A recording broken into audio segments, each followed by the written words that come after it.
You know what? We're gonna learn some shit. Okay? How about that? Let's learn some shit. I found this interesting little docu-series about Trump voters trying to build like essentially a bunker nation within the United States, which is kind of insane. But you know what? Let's see what it's all about. You know, see what's going on.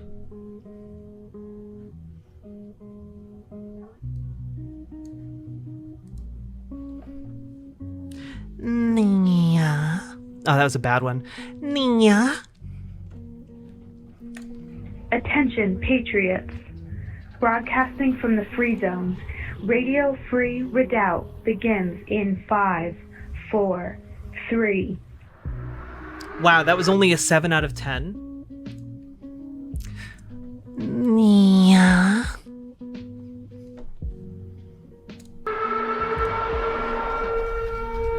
This is North Idaho, a scenic part of the United States nestled against the Canadian border in the Pacific Northwest. The city of Coeur d'Alene sits by the edge of a beautiful lake and is surrounded by tree-clad hills. It is also one of the least diverse places in the country, with 90% of the population being white. More recently... Hey, Red Menace Dragon, thank you for the gifted tier 1 sub. I really appreciate that. It has become the place where a lot of unhappy Trump voters, conservative Christians, and supporters of the Second Amendment have come to live in what they just said it. With 90% of the city of Coeur d'Alene sits by the edge of a beautiful lake and is surrounded by tree-clad hills. It is also one of the least diverse places in the country, with 90% of the Idaho? This is North Idaho, North a Idaho. scenic part of the United States nestled against the Canadian border in the Pacific Northwest. The city of Coeur d'Alene sits by the edge of a beautiful lake and is surrounded by tree-clad hills. It is also one of the least diverse places in the country, with 90% of the population being white. More recently, it has become the place where a lot of unhappy Trump voters, conservative Christians, and supporters of the Second Amendment have come to live in what is known as the American Redoubt. The Redoubt is a movement of people from across the United States who want to live together under shared ideals of small government, self-sufficiency, and Christian principles. I've come here to find out if it also encourages domestic terrorism, religious extremism, and the formation of a white ethno-state. We were very unhappy with the government in California, the direction it was going. It was becoming more and more of a nanny state. At the time, the Republicans and Democrats in Sacramento, the capital... Imagine saying the phrase nanny state with a straight face. ...were fairly balanced. That began to change, and eventually it got to the point the Republicans were sort of the party of no. You know, the Democrats would propose something. They had enough Republicans to stop it. And this is America, Wolftarian. This is in Idaho. And then that went away, and the Republicans show up. They get paid for doing nothing because they can't get anything done. That was pretty much the death knell as far as we are concerned about freedom in California. So we came up here in Labor Day of 10 and looked around. We knew kind of what to expect politically. We said, this is what we need to be. So 3 weeks later, we came back, looked at a few houses, and bought this one. What's interesting is that a number of... They bought their house, and it came with the prerequisite orb. Do not touch the orb. Do not look directly at the orb. Do not step within the stone circle and approach the orb. The orb sees all. The orb knows all. A number of years ago, Idaho was a blue state, and Kootenai County was a blue county. And then people started getting in here and saying, this is not the way to do it. And there were enough people who came here, got registered to vote, and said, we want to see changes. So tell me about what happened when the election results were announced. Oh, well,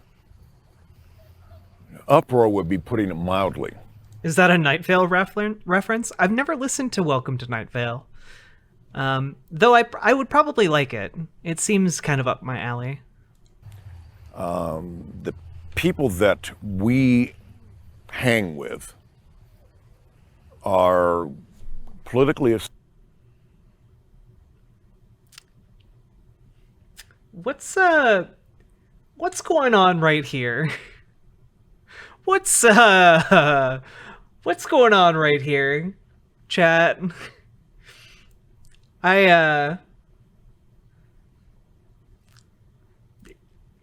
You know, it's just kind of sus. They're all sitting around a fire pit, and just a normal wooden cross leaning against a tree. You know, it's not like they're making a bunch of other crosses around here. They got normal logs. It looks very flammable is what I'm getting at, yeah.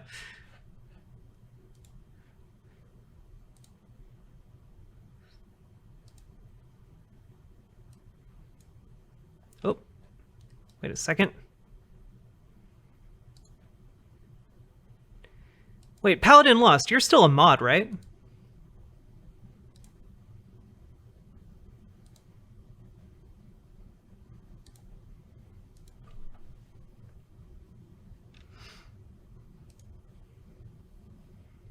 I need to remod it. Okay.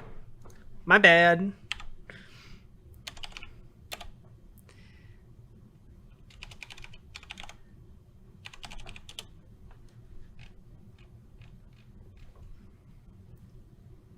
Yeah, the sword next to your name disappeared. Astute.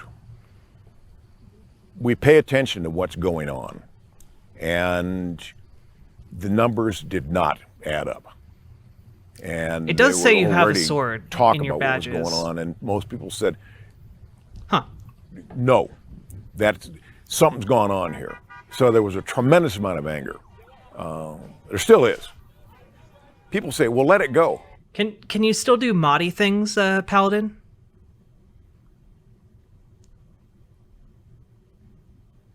Oh, gotcha. Whew. All right. No, this is my country. What has happened? Joe Biden and his minions are leading this country down the road to perdition. God, I wish Joe Biden was that cool. That's how we look at it. He is there illegally, and I am not ashamed to say that. I will tell that to anybody. What he has done is wrong. And is there a sense in which some of the recent arrivals post-election see North Idaho as a place to kind of congregate with other conservatives? There have been plenty of conversations. Perdition is hell.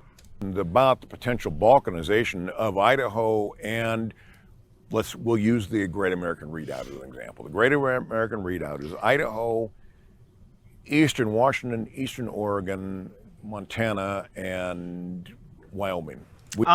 You mean the places with some of the highest concentrations of white supremacy in the country? Strange that. We don't want big government, we want nanny government, we want freedom. And yeah, by the way, guys, like, Idaho literally made it illegal to be black. Guys, if you were black in Idaho, you got fined every single day that you were there. Yeah, no, yeah. It was only removed, Idaho anti-black laws.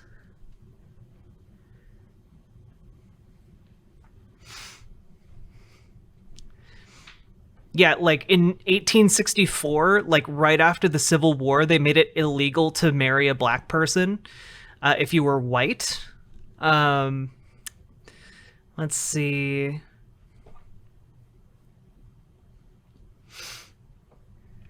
Oh wait, no, I might have been. I'm thinking of Oregon. My bad. Oregon made it illegal for people to be black. I'm sorry that I slanderously accused the people of Idaho of behaving in this way.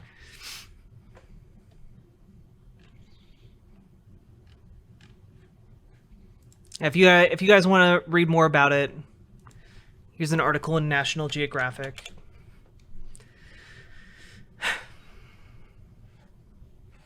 I never knew. Yeah, like America's like real fucking racist, guys. Like real fucking racist. And one of the things that's important is people need to understand that those of us who espouse the belief in the Great American Redoubt, it's not based on religion.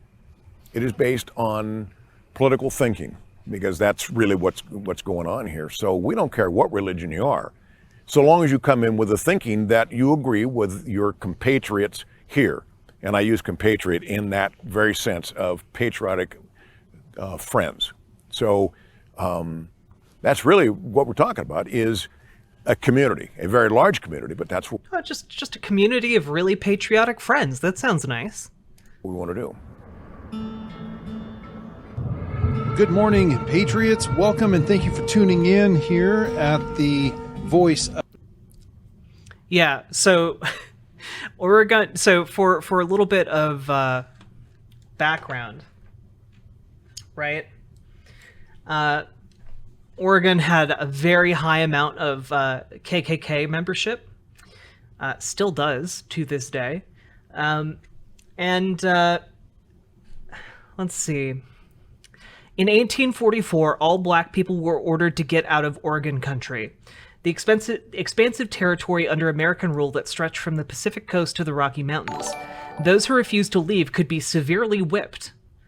The provisional government law declared by not less than 20 or more than 39 stripes. Girl in hoodies, welcome. To be repeated every 6 months until they left.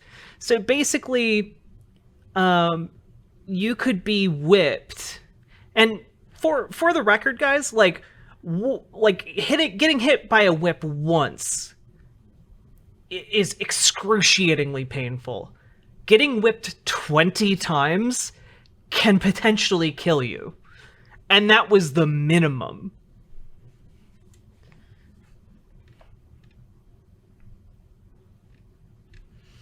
And it was called the Lash Law.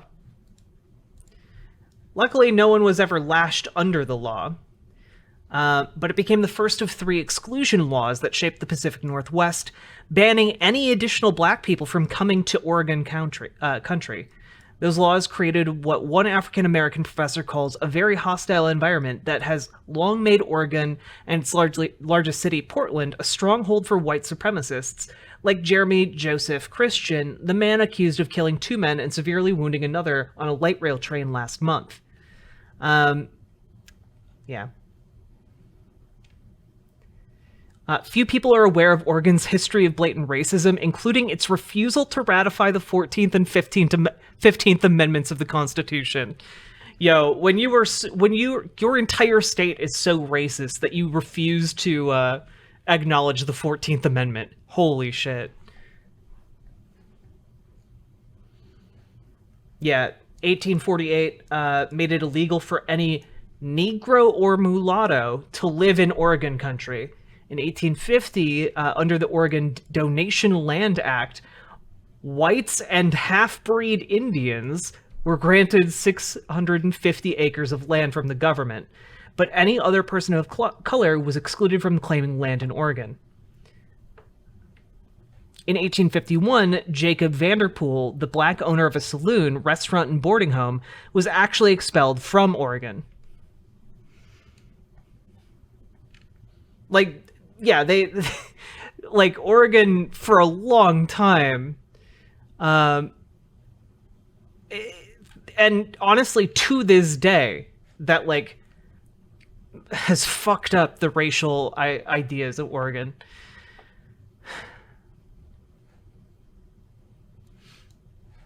I remembered hearing about that, and I wanted to look it up.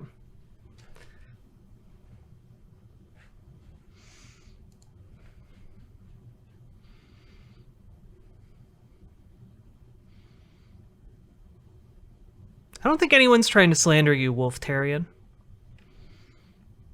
Also, Girl in Hoodies, thank you for resubscribing, and welcome back to the fold, girl. In hoodies. The American Redoubt. Radio Free Redoubt is a program that broadcasts across North Idaho and neighboring Washington state. It is hosted by Jack Robertson and his wife Renee Holiday. Hey, It Scribbles. features a mix of readings from the Bible and extreme right-wing takes on political news. They are not upholding any of our constitutional laws whatsoever because they're communists and they're in a takeover mode. They're sitting in the highest seat in the land, illegitimately, but they're still sitting in that seat. Yep. And until we rectify it. Yeah, we need a revival, I'll tell you that. One of the people who advertises on the show is Chris Walsh, an estate agent who sells properties to people who want to live off the grid and be prepared for a societal breakdown. There is an exodus happening in America today, from cities full of crime and corruption to the rural areas of clean and sustainable living. Like-minded patriots are coming to North Idaho in search of a simpler, self-reliant lifestyle. I'm Chris Walsh, broker and owner of Revolutionary Realty, based in the heart of America's great redoubt, North Idaho. Some of the properties he sells are so remote he has to fly there in his own plane. Good for you, Wolftarian. Learning is based. Now these people were pretty clever. They wanted to have more dwellings. So what they did, you see that red building out there? Mm-hmm. There's that one, and there's another one right over there. And those are skid-mounted houses. Those came from North Dakota and South Dakota, from the oil fields. The vast majority of preppers, to me, are really analogous to a 1968 hippie. And the reason for it is because those folks were looking for freedom, they wanted clean water, and they wanted non-interference. They didn't want to be told what to do. It was an expression of freedom. And that's why you see so many of these people come up here, because they want those freedoms, and a lot of them have just been taken away, where they're at. What freedoms were taken away from these people? I don't understand. The bottom line is that, these people come and they like stuff like this because it's so usable. They want to take stuff like this and turn it into pasture. They want to turn it into garden, what have you. It's already done. The stumps are already removed. There's no trees out here. So this has been worked at some point by someone, toward the idea that they wanted to grow garden, grow food, have animals on it. But you can see that the ground itself just has no rock in it. It has no stumps. And how important is it to not have the house on the road for people? It really depends more on area than anything else. So for example, if you're in a very heavily populated area, say Coeur d'Alene, Post Falls, what have you, where there's 100,000 people, being up on the road is a much bigger detriment. So if you're up here, Highway 2 is there, and yeah, there's people. Being accessible by road is a detriment. These people are wild, man. Like, imagine thinking this way. Imagine thinking like, I gotta get so far away from society that no one can even come to see me. Like, holy moly. You know what? I'm just gonna say it. That's pretty sussy, okay? It's pretty sussy. What do you need to do that is so far removed from society that you can't access it by car, okay? Yeah, the roads are the nanny state.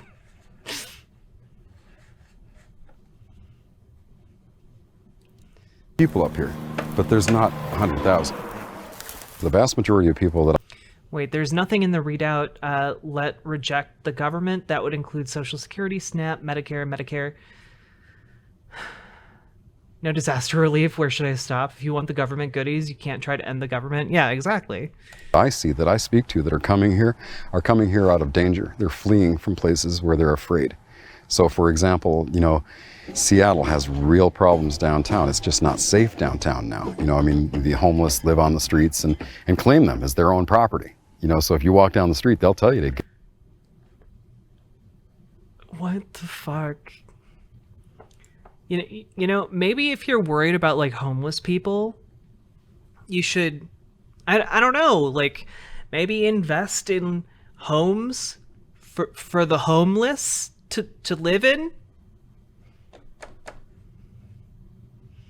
Yeah, well, I mean, like, no investing needed. Plenty of homes exist. Well, like, even if you wanted to buy the idea, right? Even if you wanted to buy the idea that there aren't enough homes, and you don't want to like expropriate property from like, I don't know, the wealthy people who are sitting on these homes, then like it's still not like that big of an investment for the government to come in and build housing facilities of its own, right? Like, and I think, frankly, that's probably a better option. Because that way, housing first initiatives that are funded by the government can then build like supporting infrastructure into those buildings, like rehab assistance or employment assistance, et cetera, et cetera, et cetera. You know, like there are ways you can build these systems like more effectively. They said they made it, they said it's illegal to give money to the homeless.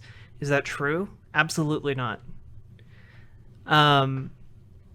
Though what the homeless really need isn't necessarily money, it's a place to live, and that is something that can only be solved by a system that provides them a place to live, i.e. housing first solutions. Yeah. All right, back to this guy, who definitely looks like a very sane man who is not going to hurt you at all.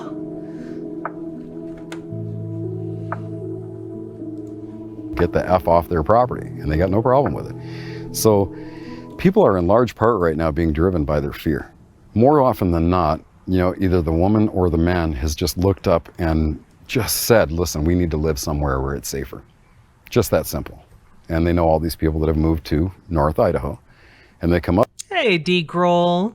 Welcome, and thank you for complimenting my hair. Up here, and once they see it, you know, and they're moving out of the rat race of I-5 in Los Angeles, they fall madly in love with it. You know, so that's what they're really looking for. But in the end, it's really beautiful. Security. And is the idea of defensibility something that people ask you about when they're looking at properties? Yes. Yeah, quite a bit. Yeah, and it's not, you know, there really is no such thing as a perfectly defensible property. But a lot of people are confused over the idea that they can actually defend a home from the home. There is no. What a weird. Sorry, like I've never met anyone who's been like, yes, but how defensible is this home? How many landmines can we put on our property? You know, can we have our very own arsenal? Is it possible for us to build an underground bunker that is sealable from the inside? Like, no such thing, okay? As a former military member, I can tell you that the worst place that you ever want to be if you want to defend yourself from me is inside of a house. Don't, because I know where you're at, and you don't know where I'm at, and you never will. So I can come at you from any direction, anytime, and you'll know nothing about it, but you're stuck inside. What the fuck, man? I don't want to buy a house from this guy. Like, I'm sorry if the guy selling you your house is like, you're never gonna know when I'm gonna come and get you. Like, just time to leave. Time to leave.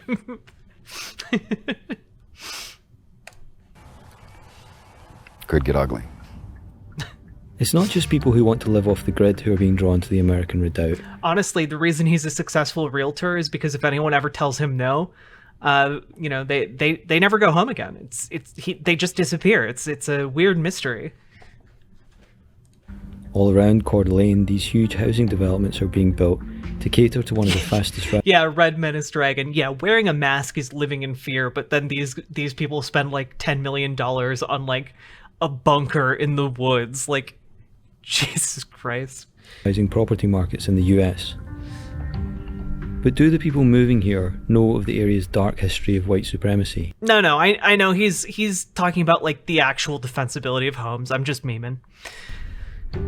Tony Stewart was here when Richard Butler set up the headquarters for his violently racist organisation, the Aryan Nations, in 1973. Oh geez, I had no idea. Oh my gosh. All right. Do people really have bunkers? Absolutely, Wolftarian. Rich people? A lot of rich people buy bunkers. Like one of the big things at the beginning of the pandemic was rich people buying bunkers in New Zealand. Like, if you have like $100 million, hell yeah. Like, what is building a bunker like to you? Like $2 million out of your $100 million to build an underground bunker?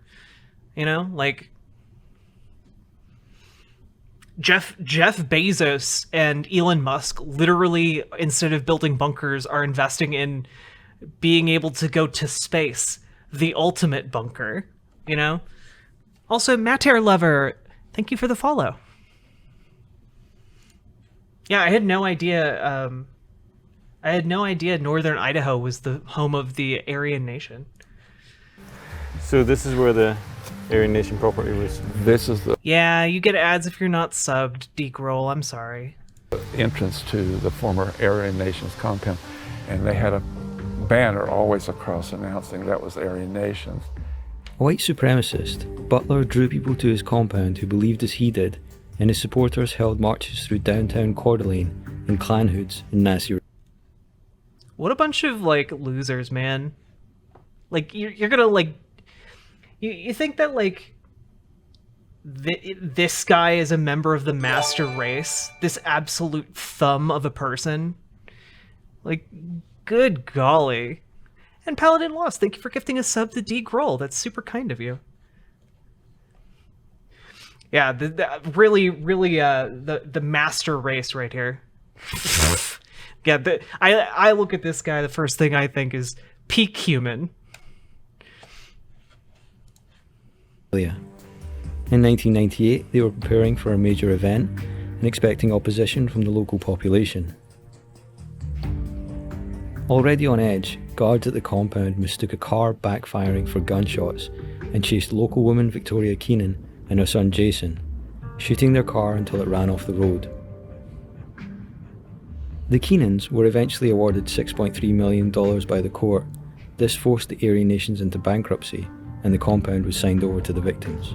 And then if you like, first thing we can do is go from where the shooting started and how far it went. They shot the car 5 times. One of the bullets missed the gas tank, but just small amounts. So they weren't killed. And one of the stop sign up here, she didn't stop. She just kept going. She lived north here in the adjoining county. They'd been to a wedding, she and Jason had. We're getting pretty close to where they went off. Oh, Wolftarian, you don't gotta stress. We're all just here learning, okay? Not just you. We're all in it together, okay? The road.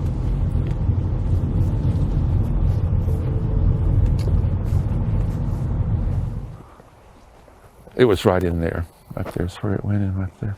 So what happened at this point? So they've been being chased from outside the Aryan Nations compound. For over 2 miles, the car was shot 5 times. And when they hit a tire, that's what caused it to go in. Sean Keenan was just a young boy when his aunt and cousin were chased, but he vividly remembers her explaining how violently she was attacked when the guards approached her car after running it off the road. They approached the vehicle and I could see that my aunt is Native American. It's pretty obvious she's Native. Without really much conversation, they tried pulling her out of the vehicle by her hair. And when they couldn't get her out of the car that way, they started ramming the butts of their rifles through the window, the open window, and smashing my aunt's teeth out, breaking her ribs on this side. The whole time my cousin Jason is there in the car, and she instructed him to hide under the console. She didn't want him to make a peep. She didn't want to hear any breathing. Literally just be silent, because she was... How are you gonna hide in a car? There's no place to hide in a car. Holy moly. She was certain they were going to die. And she didn't want Jason to die, my cousin. So, but after my aunt... Hey, Wolftarian, to be honest, I don't want anybody having my DNA except for a doctor, okay? So I feel the black community on that one. Is getting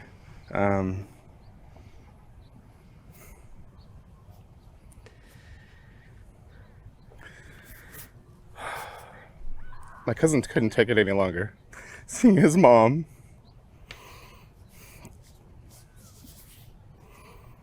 And he tried to get him to stop. He was screaming at them and yelling at them and saying whatever he could to signal to them to stop. And at the end of the day, he renounced his own heritage and said, hey, we believe in your cause, man. Don't kill my mom.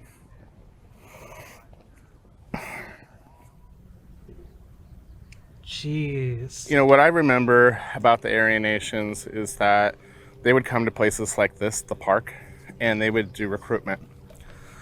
So if you looked the part, you were blonde hair, blue-eyed, they would give you a flyer and say, hey, we want you.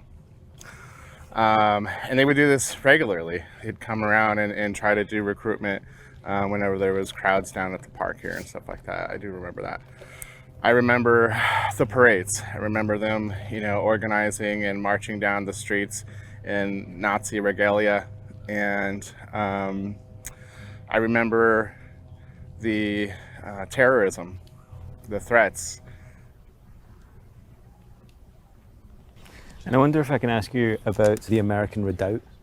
You have the redoubters who believe they can. We're watching a documentary about the American Redoubt, which is like this bunker-fied movement of conservatives in the United States, moving to like Wyoming, Idaho, parts of Washington and Oregon, in order to set up their own self-sufficient communities to one day secede from the United States. So we're watching a documentary about these wackadoos. Create a new state or country in this area.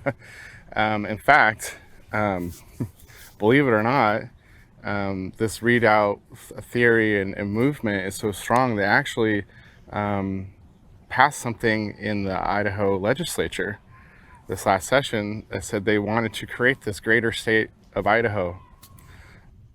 It is just the beginning process of asking Oregon to let Oregon's rural counties go and asking Idaho, would you allow us to become part of your state? Taxation without representation, unjust laws, overreaching government. Does this sound familiar with America prior to the American Revolution? Jesus. And where did that end up?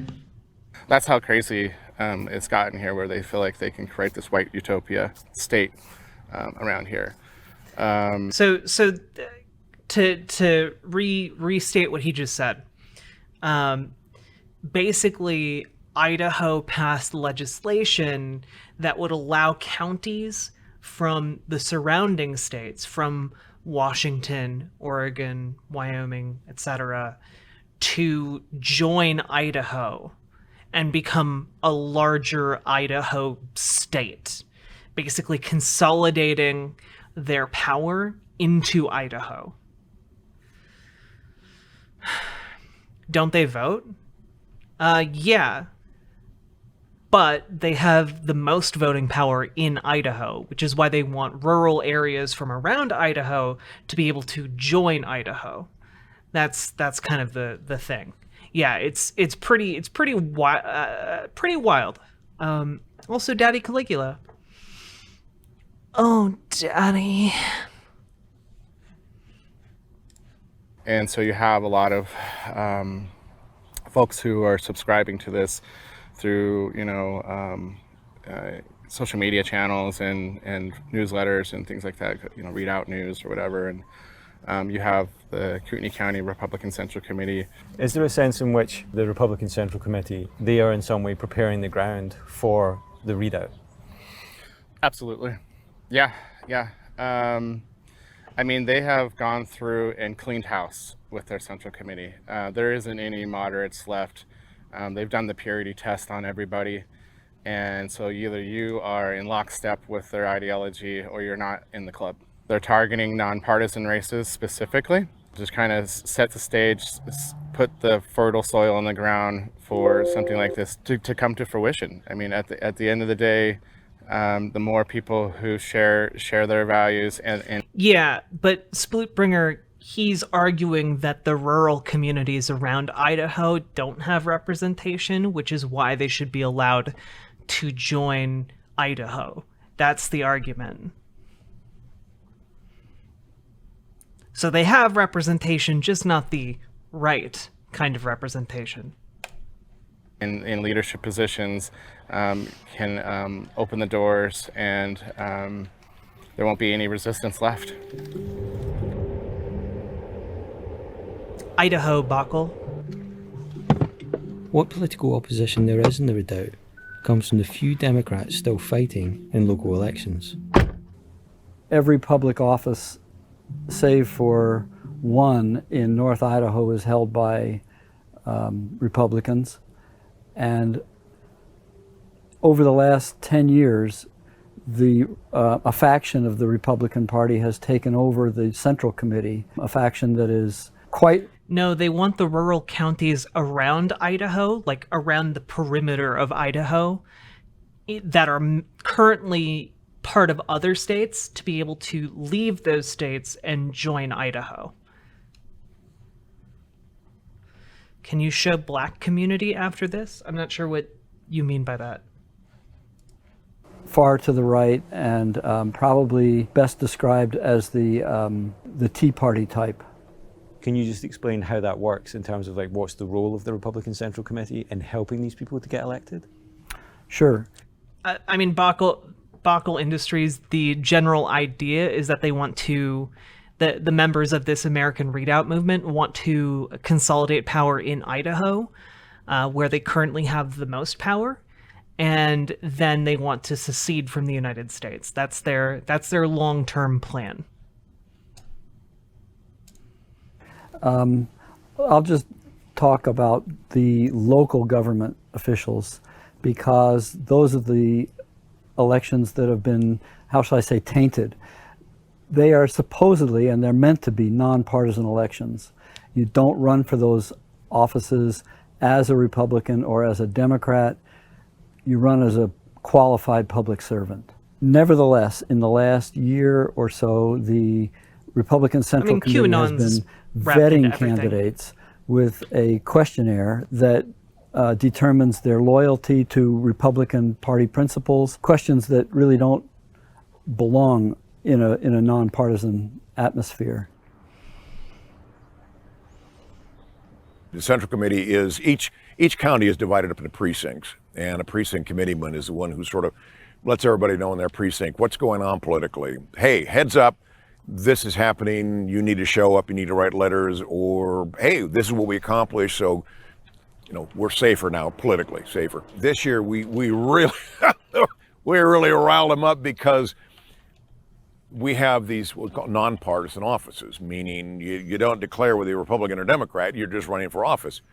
Well, do a little research and you find out that an awful lot of these positions are held by Democrats. So we started vetting candidates and supporting candidates who were right out front conservative Republicans. The left went nuts. How dare you do this? And we said, well, we're daring because it needed to be done. And guess what? We were quite successful. Probably the two largest victories were with the community college or junior college level. We got two guys who were well ensconced, and they're both gone, and we got two conservatives going in. And again, the left went nuts. They believe that there's indoctrination happening in the classroom, that the professors are somehow creating new liberals, which is just absurd. The professors don't have time to stand and talk about who they support in an election. Not only that, there's policy against it, so they would never be allowed to do that. But the Central Committee and some of our new board members didn't take the time to even try to understand that. Instead, it's just, we'll believe whatever we're being told, that there must be some liberals down on this campus, and we're going to eradicate them. We will take over that board and eradicate all liberals. And so it's been very difficult for faculty. The morale has suffered greatly on campus. I don't really understand how board members could think they could impact, that they could control someone's personal belief system. But they do. And had there been complaints about a liberal bias at the college before these people came on board? Were they responding to complaints? Was there a culture of that? Had a lot of people complained about going to the college and being indoctrinated? No, not at all. I mean, there's always an individual thing here and there that crops up and it's dealt with appropriately. But the whole idea that NIC is just out there with a liberal platform, that our professors are just running amok. They're not even teaching, I guess, math or English. They're just focused on ideology is absurd. And do you think that the hard conservatives who are here and who are trying to kind of take over local politics, do you think that they view Coeur d'Alene as a place where they can build and maintain a community outside of the liberalizing of America? Yes, they do. They certainly do. Many of the people that are involved with the far right do see this as an opportunity, that this is where they could set up kind of a homeland, but they are getting quite a bit of pushback from the people who live here. We're not going to go back to the days of the Aryan nations where people are persecuted and threatened with violence. We just will not go back there again. This community won't tolerate it. And if you look at all the things that we've done to advance human rights, it's going to be a difficult road for anyone who tries to take us back to where we were in the past. One of the things that's kind of been spoken about at the moment is this idea of the American redoubt. And I wonder whether you are concerned that some of what's happening here is an attempt to kind of make a place for that to have a home? Sure, yeah. Well, Idaho is rural. Everyone here has grown up with handguns, and that's, that the Second Amendment is a really big deal. They like to walk around with their handguns. I was a cop for 30 years of my life. I certainly have handguns. And I'm not opposed at all to people having handguns. What I'm opposed to is people that aren't responsible or they're criminals having handguns. And so if we could just meet somewhere in the middle, but we haven't been able to do that. And that redoubt movement is very much involved in trying to keep from meeting in the middle. They just don't want to give on that at all and keep the guns out of hands that are people that are dangerous.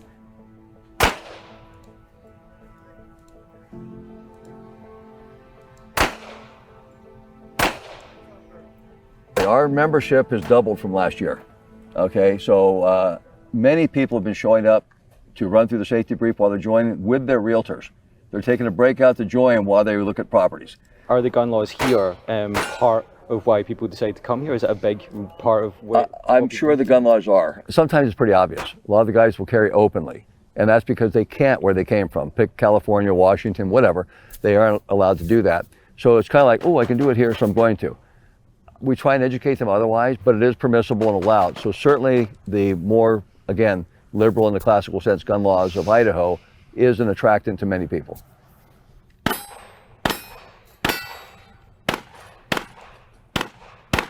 Do you worry that with a Biden presidency and all the talk of new gun restrictions that you're going to see? Hey, Slim Jim Pickens. I know, right? What would the world do without Twitch chat?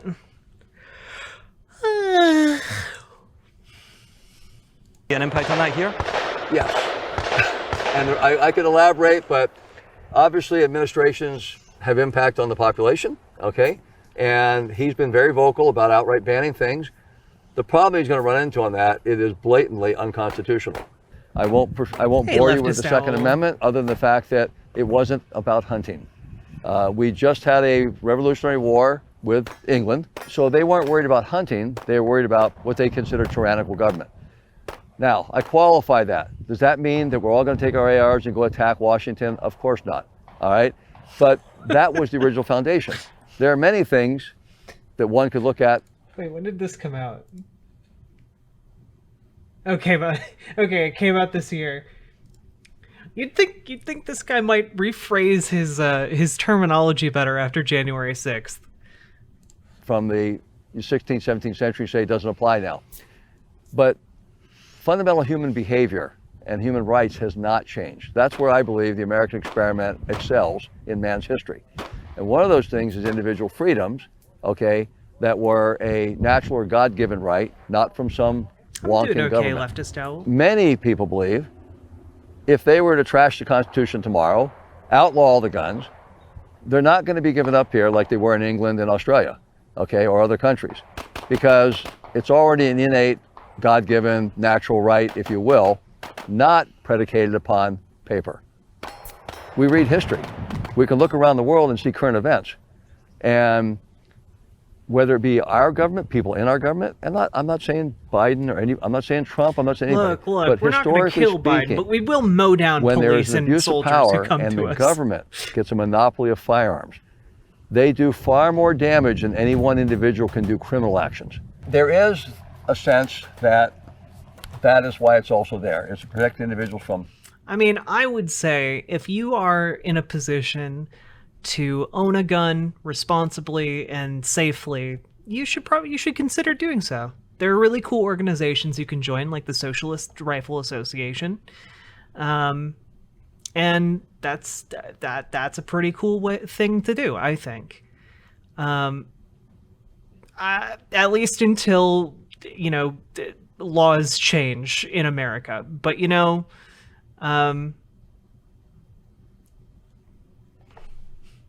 just saying.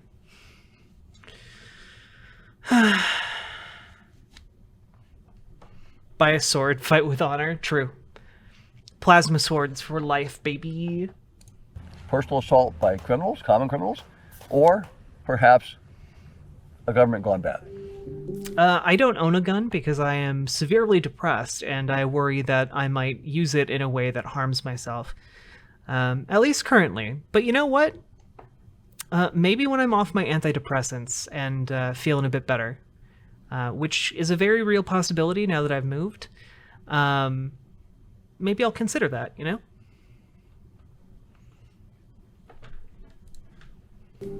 Bob seemed like a reasonable guy, but even he admits that one of the reasons he keeps guns is in case he has to fight a government gone bad.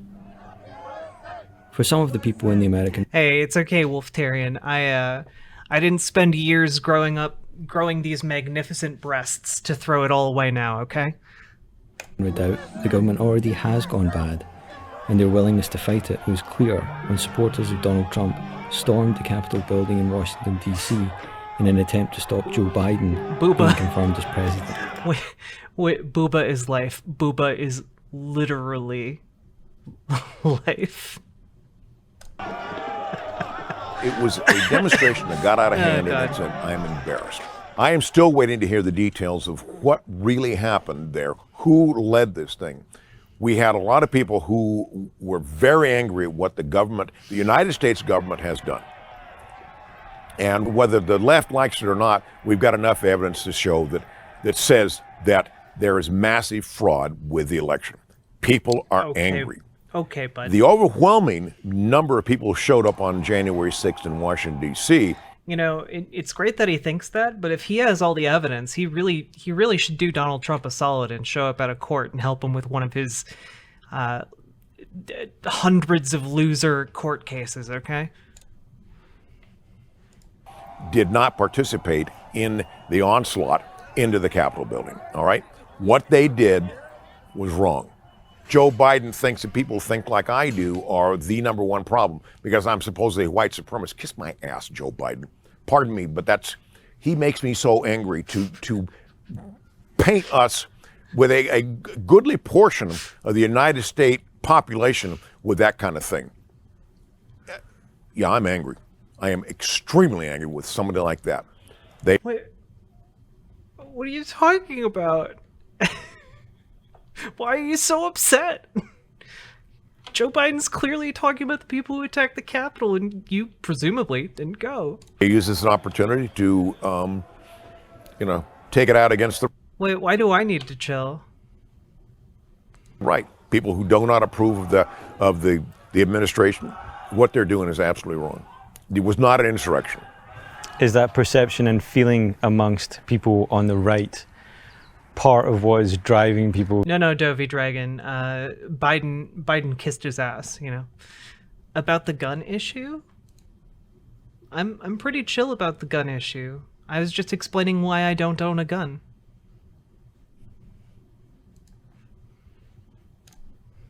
To the American. I do, however, own a sword. Because swords are cool. No doubt post the election. I would say so. Yeah, because people are saying, hell yeah, D-Grohl. You know, the people I live with here down in the occupied zone, they don't get it. Or worse yet, my neighbors all think that it was an insurrection and they deserve everything they're getting. I don't want to be with those kind of people. I want out of here. This is the straw that broke that camel's back. We're out of here. We're going. Salmon Moose, thank you for the 5 tier 1 subs. I really appreciate it. And hey, you got June Fox, you got Leftist Owl, you got a bunch of homies in there. To North Idaho because I read readout news or I read articles, and they think like I Public think. loser, thank you for the 500 biddies. Fellow citizens. Yeah, Salmon Moose, you are that term absolutely amazing. Fellow citizens, United States of America, who believe in freedom, and they do not believe what the government is saying and doing. I want to be someplace where, at least on a local level, and by and large on the state level, they don't think like that. We are Trump supporters, and we are angry. I'm not disappointed, I'm angry. And that's who you're going to find up here, going to be angry Trump supporters, people who know that that election was stolen, and that they want to be around like-thinking people. Is it going to be enough for the people who live in the American Redoubt and who move to the American Redoubt to just have control over that area and live in that style themselves? Or is there going to be a conflict with federal government at some point? Great question. If there's a conflict, it's not going to be just here in the Redoubt. It will be nationwide. When there is no other option, you've tried to talk to the bully. Man, conservatives are just so obsessed with talking about civil war. It's crazy. It's wild how often they talk about waging war on the United States. You've tried to reason with the bully. You tried to persuade the bully, hey, we're no threat to you. I don't want any beef with you. Can we just get along? Well, sometimes the bully says, no, I want to fight. And you're left with no other choice. And that's what we all dread. And that's what we are doing everything that we can to avoid that moment. But being prepared mentally, spiritually, physically, emotionally, hopefully just as a deterrent. So the tyrants won't force us into that situation. But if I have to, I'll fight. Well, thank God. If things continue as we are seeing, I could definitely see the balkanization of this country, where people finally say, you know what? Hey, Washington, D.C., you just take care of yourselves, leave us alone, we're seceding. Well, you can't do that. Hold my beer, watch us. Well, I mean, best of luck to you if that happens, but buddy, the U.S. military is not going to treat you lightly if you fucking secede from the country. So do people build bunkers for the end of the world? Absolutely, Wolftarian. This entire place is inhabited by people who are preppers, people who prep for the end of the world. You can't do that. Well, you're going to send troops in here? You're going to find troops who are going to come in and shoot fellows. How much oil you got? How much oil you got up there in the American Redoubt? Citizens, because we don't want to be under your auspices anymore because you're screwing everything up. No, that. Yes, the United States has done it before. We did it like 150 years ago. Goodness. It's not going to happen. If it came to that, there are people, and I know people who are able to and willing to organize groups of common defense. We will do what is necessary to defend our tribe. That's a new buzzword. been around forever, but it's a new buzzword. So our tribe, we're going to take care of our people. And I could see that happening.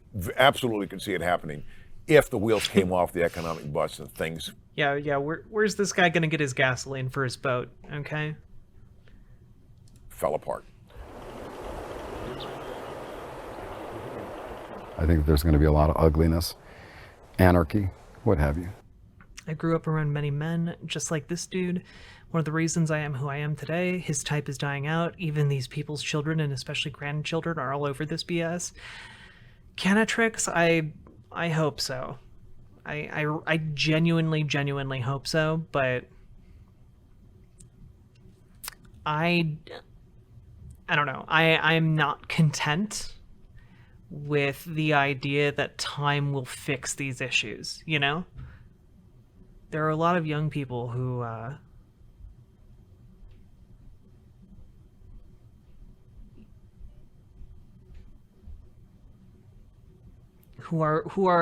falling into the same traps, you know?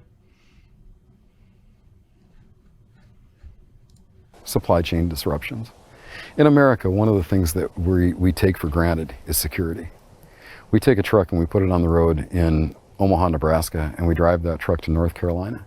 And it's able to go through all these cities and towns because it's secure.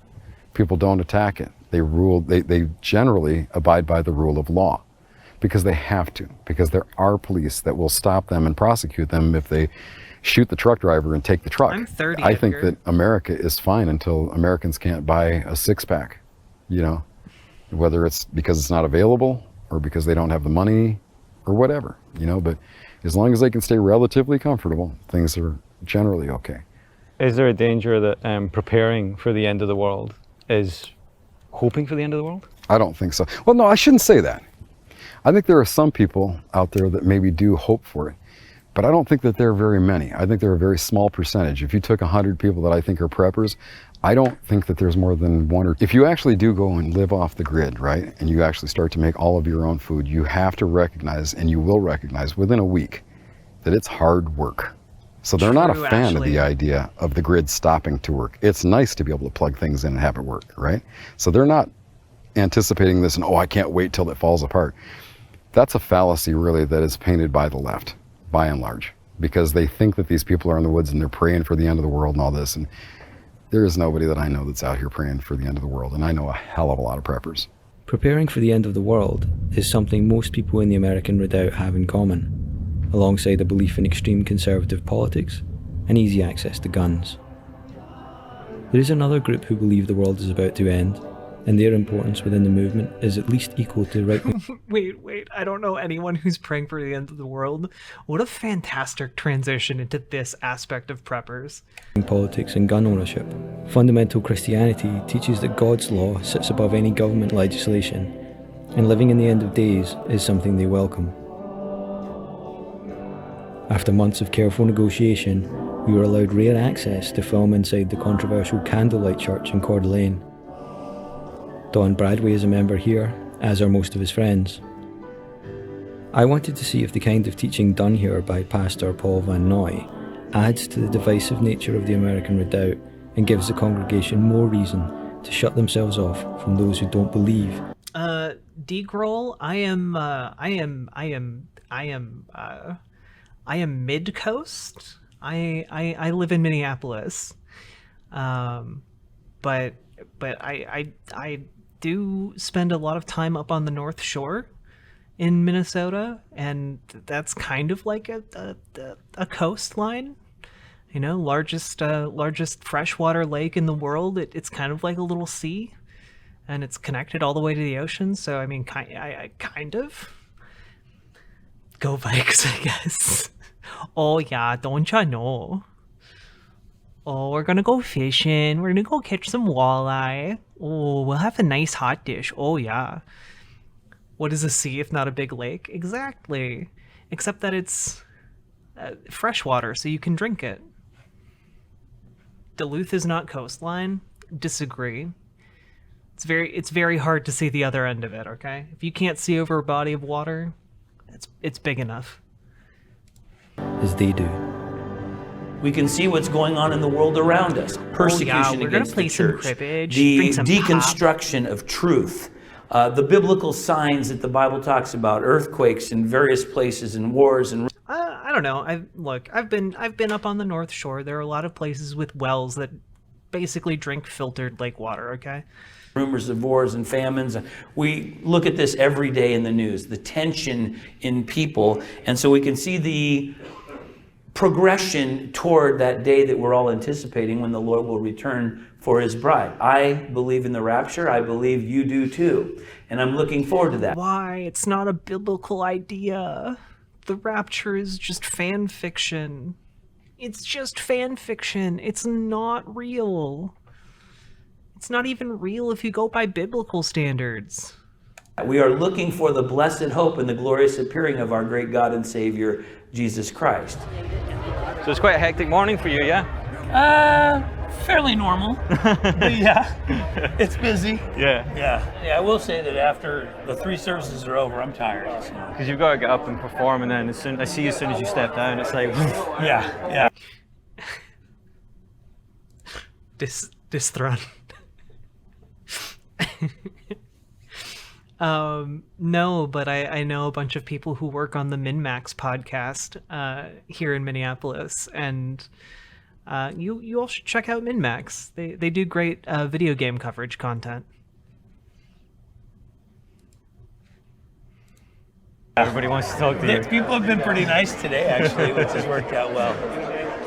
Hey, Chuck. The Bible takes us from Genesis to the book of Revelation. And while there are some parenthetical sections and there are some interruptions, if you will, in a consistency through time, it does begin in the beginning in a garden, and the story ends in a garden, in the new heaven and the new earth. And so in a timeline, you can see where we are. And so the old covenant era is over. The law has been fulfilled in Christ. We are now in what is called the church age.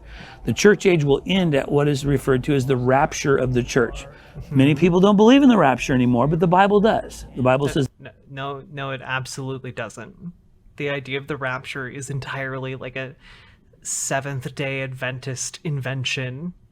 The dead in Christ shall be raised first, and we who are alive and remain shall be caught up together with them in the clouds to meet the Lord in the air. And so Christians... Edgar 7-Up, if I had to hazard a guess, it's how you reacted to hearing that somebody was a sex slave and being bought and sold. If I were to hazard a guess, that's why people are a little sore on you. All over the world are going to be taken to heaven at an event we call the rapture. After the rapture, there's a 7-year period of tribulation on the earth. It's going to be marked by wars and rumors of wars and troubles and famine and pestilence and judgment. Yeah, guys, haven't you read that the unofficial sequel to the Bible called Left Behind? It's all in there. Just read that sequel. After which time, Jesus is going to return to the earth, and so he's going to reign literally, physically from Jerusalem for 1,000 years. After the 1,000 years, there will be another war, and there will be a final judgment, and then the new heaven and the new earth. And that's that latter garden I was referring to. So then the first kind of external sign is going to be the rapture? Is that?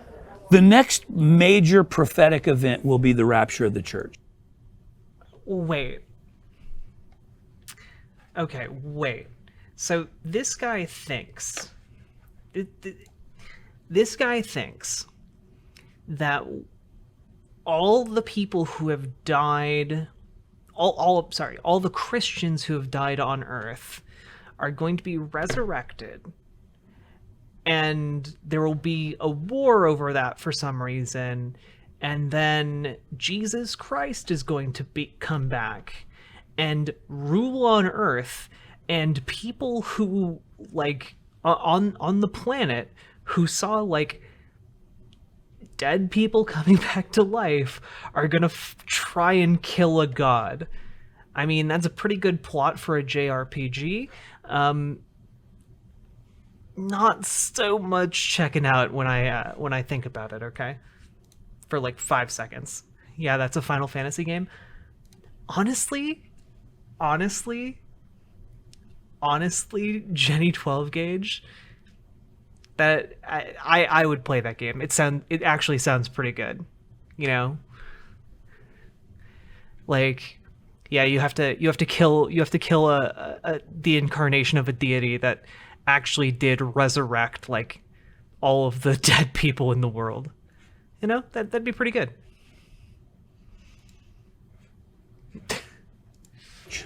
The Antichrist will then come onto the scene, and he will deceive the world into thinking he is indeed the Messiah of the world. He's going to help everybody.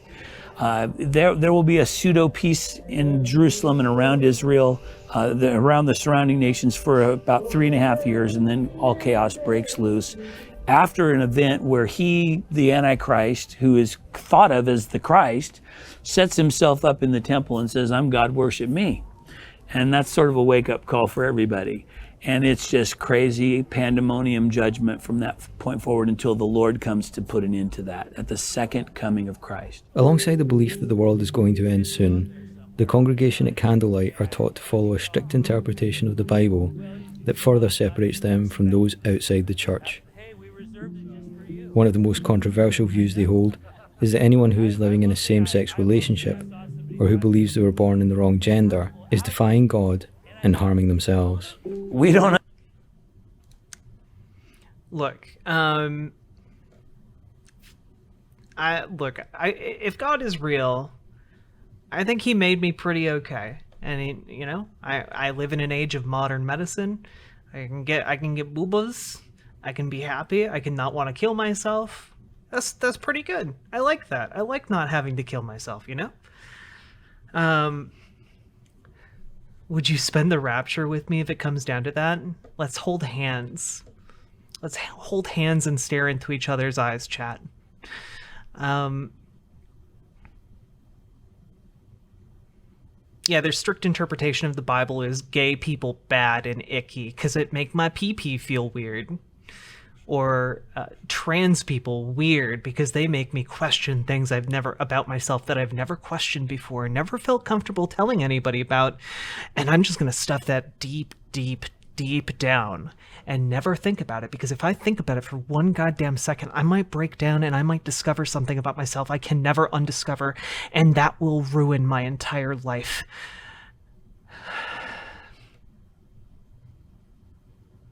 Yeah, all guys think about being girls.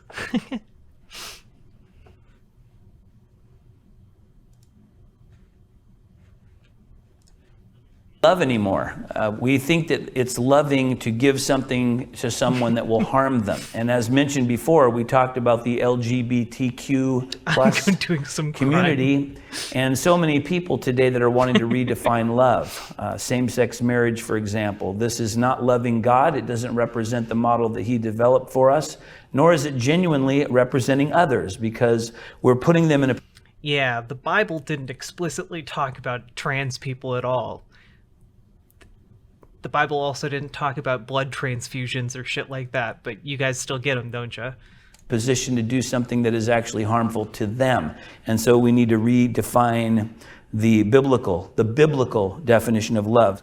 We believe that anything that the Bible condemns it because it's harmful. And so we don't want to endorse something that harms people. Yeah, and that's why we force 40 to 50% of our trans people to commit suicide by rejecting them. You know? That's the thing we want to do in our congregation. And so for us, the LGBTQ community activities, many of them, the sexual activities... Wait, I want to hear him say LGBTQ again. Wait, chat, listen for this, okay? Harms people. And so for us, the LGBTQ community activities, many of them, the sexual activities, are detrimental to the person. And so because we actually care about... I wonder if this guy also preaches against having anal sex with your loving wife. Like, I wonder if he's like, now, you can't have anal sex, okay? Even if you're straight, okay? No anal sex with your wife, Mr. Man. Hey, Tina. You picked an interesting time to come in.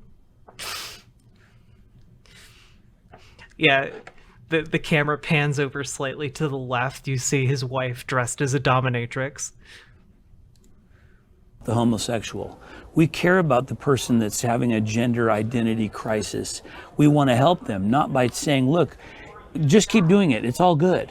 We want to say, no, let us help you. Let us serve you in this context so that we can help you grow out of doing the things that's going to be detrimental to you. And how do you propose to do that? Because I'm pretty sure if you found a foolproof way to do it, there'd be like some huge crusade against turning all of the gays and queers straight and cis. And so the problem with this is that oftentimes Christians, pastors will get the label that we're haters. And they'll say, well, you hate the LGBTQ community. And that is just the farthest thing from the truth. We love them very much. We just don't accept them in our church and think that they are abominations that have abandoned God and been abandoned by God. Welcome them. We want them to come. But just like the alcoholic or the person that's living in heterosexual fornication, we say, look, let's get you out of that lifestyle. Let's get you in a place where you can be healthy and where you can be happy. Yeah. If you're a gay man, just marry a woman. It'll be okay. One of the things that we believe is that our Christian faith cannot be divorced from our active life in our community. And so politics is part of our life. And there's this push, I think, in some churches and with some pastors to divorce the church and state, separation of church and state. That's not really a church movement so much as a governmental principle. I'm not there. I think that the original intent of separation of church and state was that the state does not dictate to the church. In the context of the church being pushed away from the state, I don't think that's ever what we should be doing. The churches... Yeah, we need more church and government. That will make things better. That has never ended poorly before. Chat, don't ever look at the history of Europe, okay? Don't ever look at the religious wars of Europe. Don't look up the Great Schism. Don't look up all of the shit the Pope did, okay? Don't look up any of it, okay? Just take his word as gospel, okay? Is a part of the community, and just like we want to hear the voice of everyone in our case, a constitutional republic. Yeah, it does seem like if you want the church to be involved in political activities, maybe that tax exempt status needs to go away, buddy. Public, we still want people's voice. We want to know what they think. We want them engaged. We want them to be part of the solution. And so getting Christians active politically, I think, is a very important part of our role. Just like it is with family life. We talk about husband relationships and wives, children, and our engagement, of course, within the church as well. So faith doesn't stay in the building. Extreme Christian ideology has always formed an important part of far-right movements in America. Across the border in Spokane, Washington, the county sheriff has been fighting these groups for decades, and to him the American Redoubt is just a rebranding of older white supremacist movements. Oh God, there was a brief period of time where I thought I was going to move to Spokane. Glad I didn't do that. This movement goes back actually to California, spread up through the west side and cross over the Cascades. So it's a very old movement. This area is a really strange dichotomy because you have that influence, but you have a major influence of folks that fight against that type of movement, and they stand very hard against that. Do you think that, as you say, the extremes have gone so far and they're never coming back? Is the idea of those extremists building their own community within that's what I was the thinking, US? Splitbringer. Is that realistic? Is that possible? It's happening. You're watching it happen. And it's sad because a lot of good people are going to get sucked into that vortex, and they're going to wake up and go, I didn't buy into that. I didn't buy into breaking away from the United States and forming my own country, because ultimately that's what the Redoubt stands for. This is not a new idea. This is a very old idea. Just been rebranded under, and this isn't even a new part of it either. Hey, Catalina Gearbox. It's been rebranded, and they're using religion once again to suck people into, come live where everybody believes the same way you do.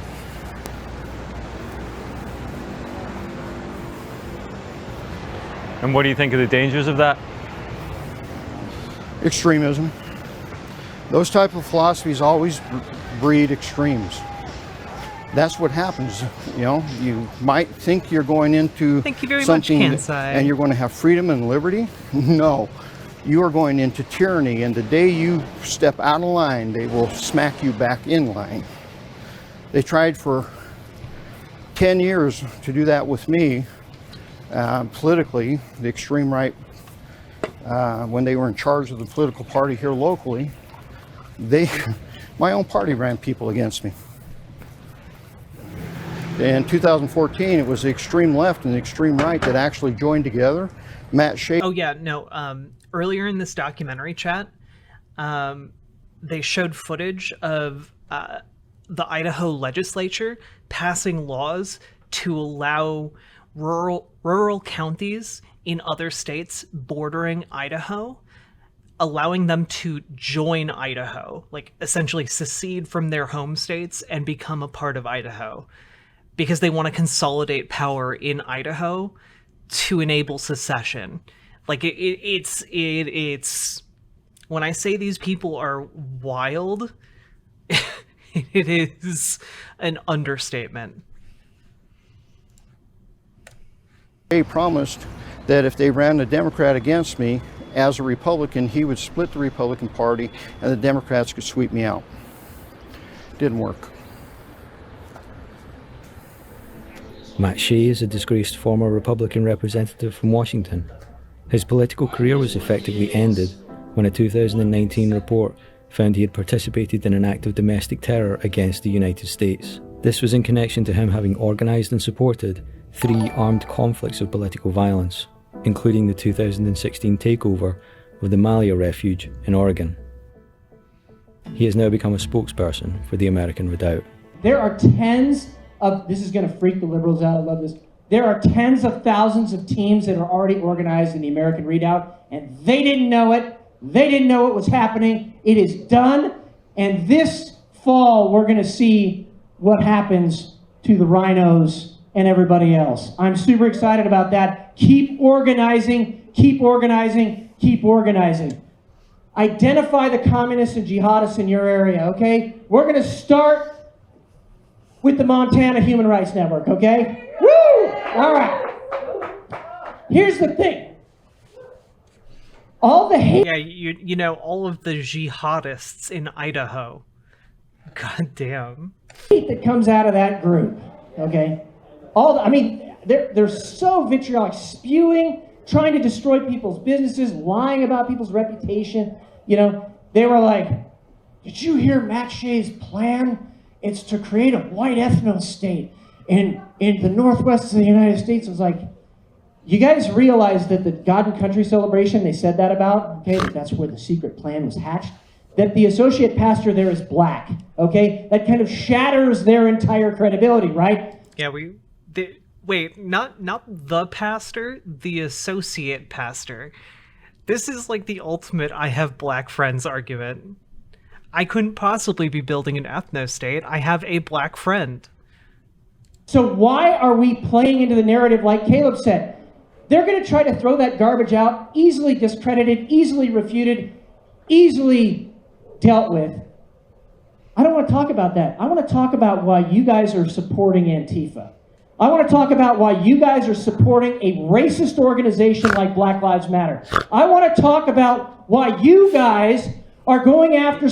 Yeah, everyone here is definitely supporting Antifa. Small business owners trying to crush them after the economy has been so far down. How do you justify that? How do you justify such reckless hate? How? We need to ask these reporters. I want everybody, when we're done here, I want you to go up to those reporters. I want you to turn your phone on. I want you to ask them that question. I want you to ask them, do they denounce Antifa? Will they denounce critical race theory? I want you to go down the list. Ask them, because I got to tell you something, they're not reporters. They're propagandists. And they need to be held accountable for it. Shay is also connected to the host of Radio Free Redoubt, Jack Robertson, who also goes by the name of John Jacob Schmidt. They have co-hosted a radio show together and both supported a previous movement to create a separate state within the US. I started a podcast called Radio Free Redoubt to promote the strategic relocation of conservative, Christian, like-minded patriots to... Oh, wait, I want to play that one more time. I started a podcast called Radio Free Redoubt to promote the strategic relocation of conservative... Why chat, does anyone else get the impression he meant to say white? Is this real? Yeah. Christian, like-minded patriots to the inland Pacific Northwest. The left doesn't understand it. Media from New York or from England, they cock their heads sideways like a confused puppy, and they can't try to figure out why people don't want to have their children raised in places like California or the I-25 corridor in Colorado. A redoubt is a safe haven, a fallback position, a defensible safe haven. They call us anti-government, they call us pro-militia, they call us extremist. Calling us anti-government is like walking out of a restaurant to find a man in the parking lot beating his wife. And you run and grab him and restrain him. And the crowd runs up and points at you and says, "Why are you anti-husband?" Get it? This is spiritual warfare. Really, this is what it's going to come down to. This is a battle of good against evil. This is Christ. That example seemed a little bit too specific. And not Christ. This is Christ versus Antichrist spirit. I don't believe that stuff. Doesn't matter. It doesn't matter. If you don't believe in electricity and you stick your butter knife in that little outlet, it's irrelevant whether or not you believe in it. Someday you're going to find out what's real and what's not. Like Shay, Jack Robertson doesn't talk to the media. I approached him after his speech and asked him about the potential for violence in the movement he is promoting. My name's Alistair, I'm a journalist with The Times. I'm from London. We're over here making a documentary about the American Redoubt. Okay, well, you know what? I don't do interviews, so everything that I stand for, you can learn from my podcast and our morning radio show and my speech that I just did. I was just thinking that what you said in your speech there was that the media doesn't understand what the Redoubt is, and so this is a good opportunity for you to kind of correct some of those. Well, if you could understand what the American Redoubt is if you listen to our podcast and our radio show and that speech. Yeah, just listen to 500 hours of me talking, and you'll understand. You'll understand. Join us. That basically sums up what the American Redoubt is about. Do you worry that the American Redoubt, whether it's intended to or not, like I said, can be taken over by other people? Everything that we stand for in the American Redoubt is on our podcast. You're a strong voice in that movement, so I wonder what it is that you have to say about the misconceptions of the Redoubt, so you have an opportunity to say. The only thing I have to say is that where we stand on the American Redoubt is all in my podcast. It's uploaded at Podbean, and it's in my speech. You can listen to that. Do you worry that it encourages violence? The idea of the American Redoubt, that it encourages people to reject the government, and that might lead to violence? That's an excellent question, and I have addressed that in my podcast. So if you want to go to podbean.com and listen to that. What I said at the very beginning, right when you approached me, is that I don't do interviews. Okay, so I would refer you to our archived podcasts that are up there, which over almost 3 million downloads. I mean, people out there are doing their own research, so I invite you to do the same thing. Yeah. Do you worry that that message isn't clear to people, though? Perhaps you could clarify it. It's a great point. I have clarified it. I mean, exhaustively, comprehensively. It's a very great point. So I'm going to continue to talk with you here. On the podcast, on the Podbean podcast. All the archives are right there. Yeah. Flick the Podbean chat. Flick it. Check out the website.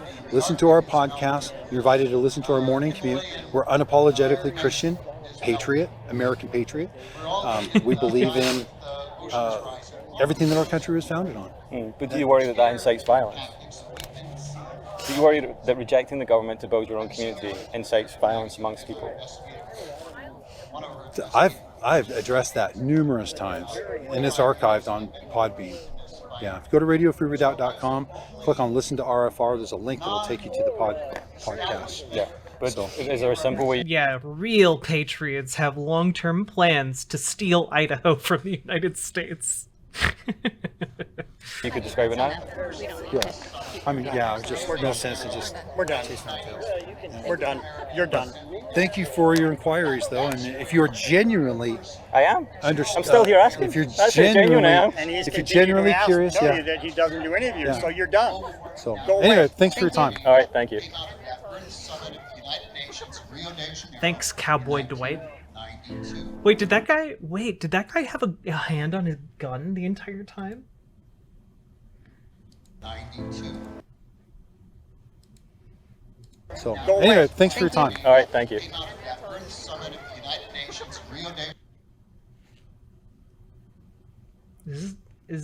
I can't tell. It looks like a gun. 1992. Does he have a podcast? Yeah, I didn't quite get that. The leadership of the American Redoubt right now are the same politicians that have talked extremism, that have conducted extreme acts, that have literally tried to start a civil war in this nation. Those are your leaders right now.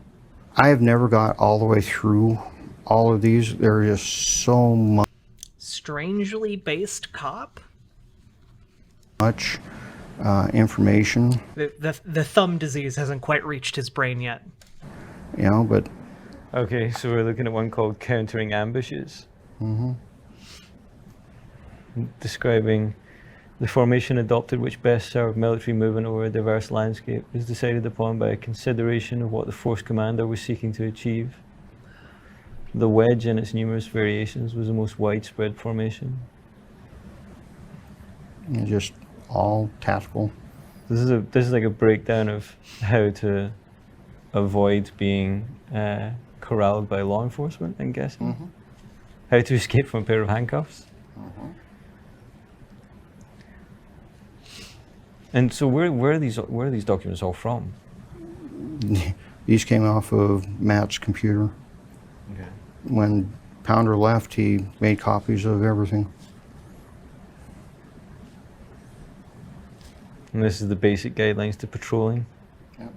Although it seems slightly out of date since it says having your musket clean as a whistle is the second point. They go back to the old school ways at times.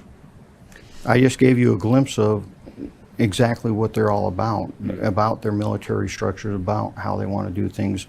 You know, the biblical handout on war, which was built by Matt Shea. That's some scary stuff to read. It's all based on Bible, except... Yeah, by the way, Matt Shea is somebody that I talked about, like, at the very, very beginning of my streaming career. I'm glad he's not in politics anymore, but he's still one scary motherfucker. Bible throwing in the overthrow of the United States. Actually titled The Biblical Basis for War, this 4-page document was leaked by one of Shea's most trusted supporters, Jay Pounder, on the eve of the midterm elections in November 2018. The document lays out a plan for creating a new theocracy through violence. Point 5, for example, explains that the time to fight will be communicated by God to the leader. This is similar to how cults work, and puts a lot of power into the hands of one individual. Point 6 specifically describes a holy army. Point 10 is perhaps the most troubling. It describes the rules of war. Under the heading, Make an Offer of Peace Before Declaring War, it goes on to list the terms of that surrender.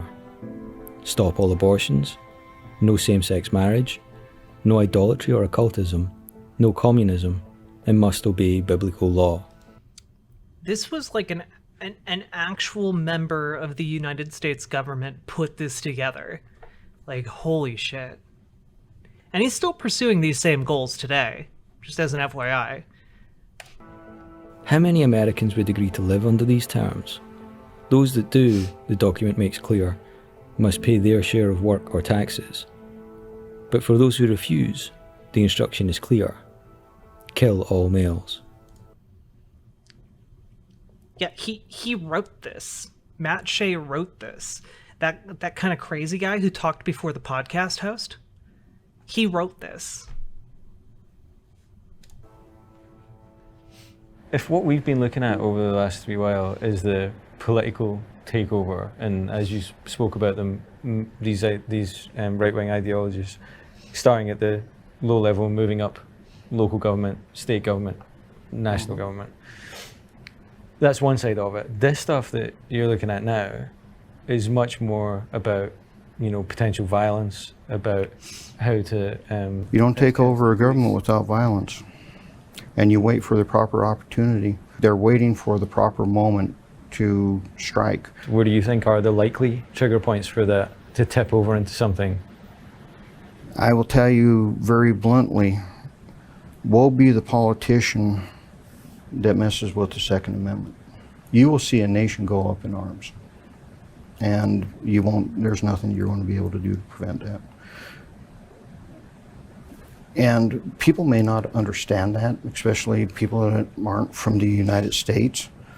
But that's been the foundation of this country. What started the American Revolution? A march on an armory. It won't be much different if they try to go down that path. What would you say to someone who was quite enamored of the idea of the American Redoubt? Take a look at your leadership. It says it all. Take a look at what has been said about your leadership, because your leadership is what your organization is all about. Has been and always will be. Well, and here's the thing. Here's the thing, Draco Rev. Politicians might not be trying to get rid of the Second Amendment, but that might not really be relevant, right? That might not really be relevant. What is more relevant is their perception of the Second Amendment being taken away, right? So if the Second Amendment is perceived to have been taken away, or is perceived to be in the process of being taken away, that's another thing that could similarly trigger this, right? And given how many conservatives are running on just wackadoo nonsense these days, it's not that hard to really to really imagine a scenario where these people go full nutso, They are chameleons. They will pour that nice sweet honey in your ear. But at the end of the day, it's the same leadership that started all these other movements or subverted all these other movements so they could gain power. This is all a power play, and you're being used in that power play. Whenever you have a polarized society and you have active division happening, people stop listening to... Yo, Lion Tooth Tea, thank you for the follow. And we're 7 follows away from 5,500 followers on this channel, and that'd be based if we could hit that tonight. Hey, Lion Tooth Tea.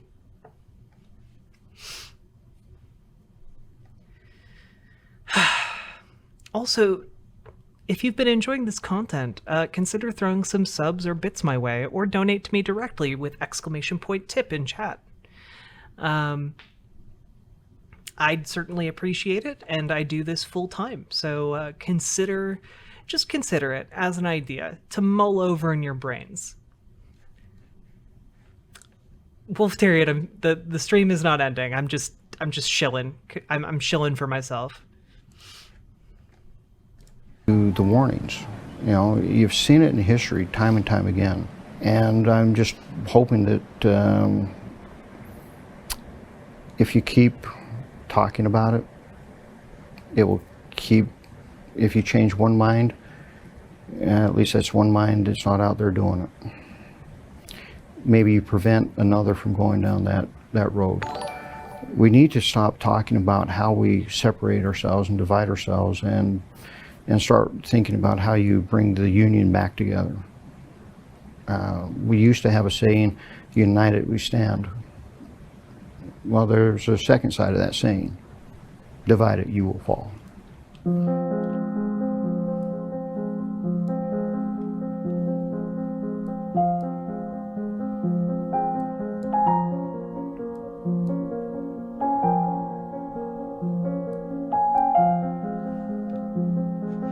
Strange Phased Lazy Days, thank you for the follow. This was a really, really good documentary. This was put together by The Times.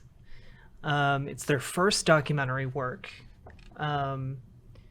released November 1st of this year, and it's really, really good, you know?